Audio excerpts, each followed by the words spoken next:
when you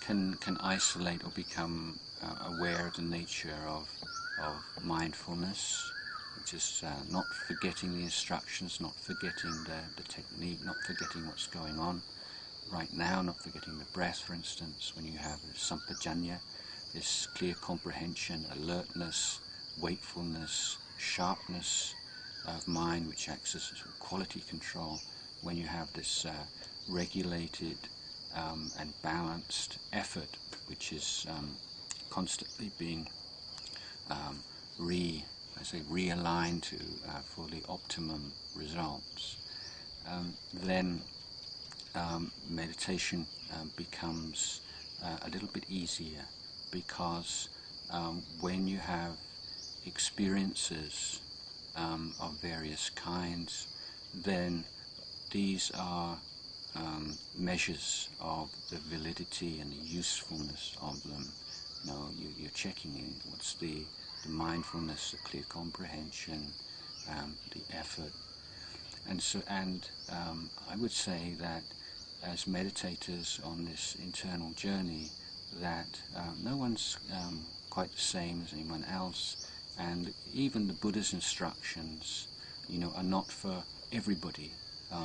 They're not sort of we can say that they're inscribed in palm leaves and then in books and on computer disks, but I believe at the time of the Buddha, because I'm speaking from my very limited experience as a teacher, that if you're teaching to 100 people, you can't give individual instructions. You can't tailor a general talk to every single person, and also you take what's going to be valid for maybe 80 or 90% of the people.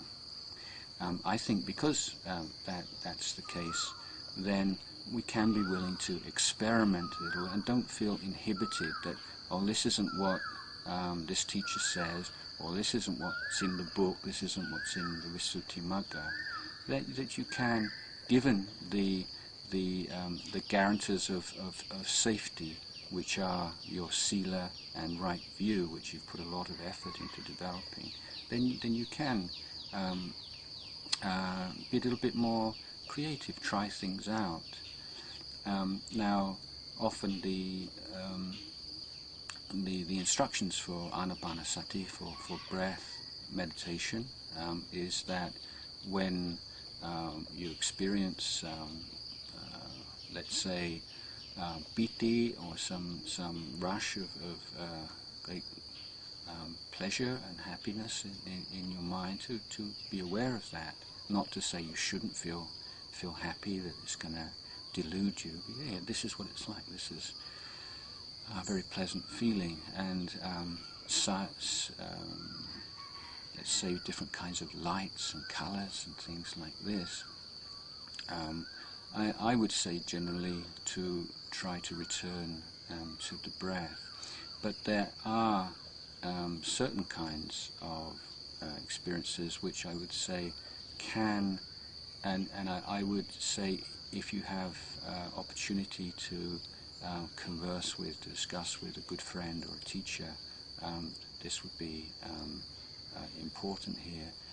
If you have an image of the physical body, some part of the body, sometimes you can have images which, conventionally speaking, might be quite disturbing, like a dead body, or a decaying body, or some image concerned with the dissolution of the body, or the body in an unattractive aspect.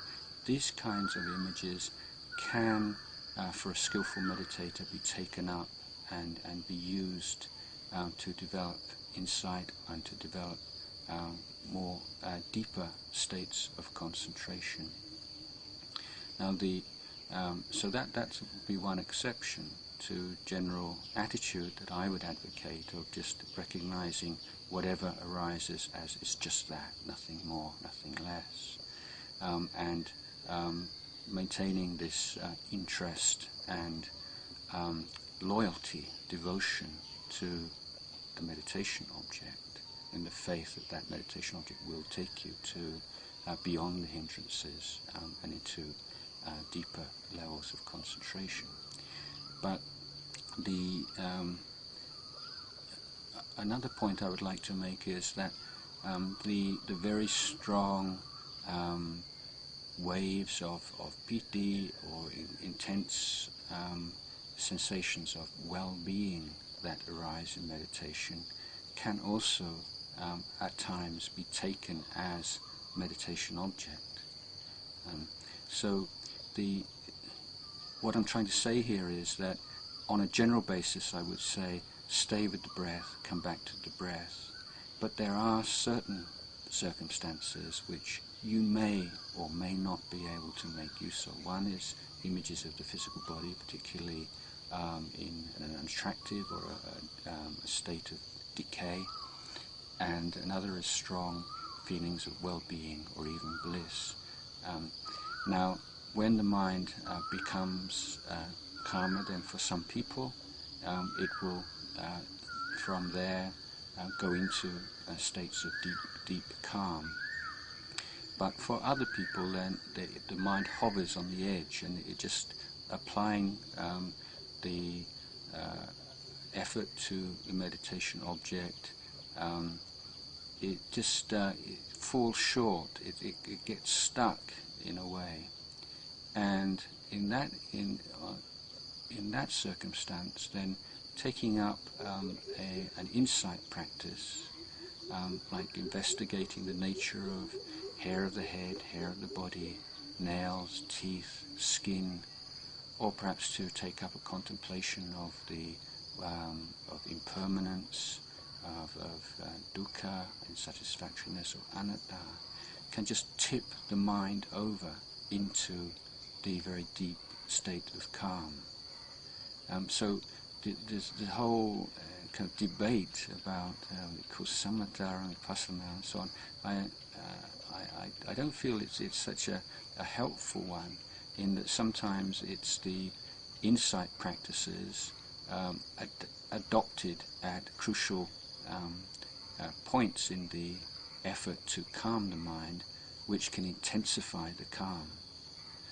And sometimes the calm itself will lead naturally to these insight practices without having to worry too much. What is this? Am I doing samatha? Am I doing vipassana? It's more this, through experience, this sense of awareness of what the mind needs at that particular moment for the progress on the middle path.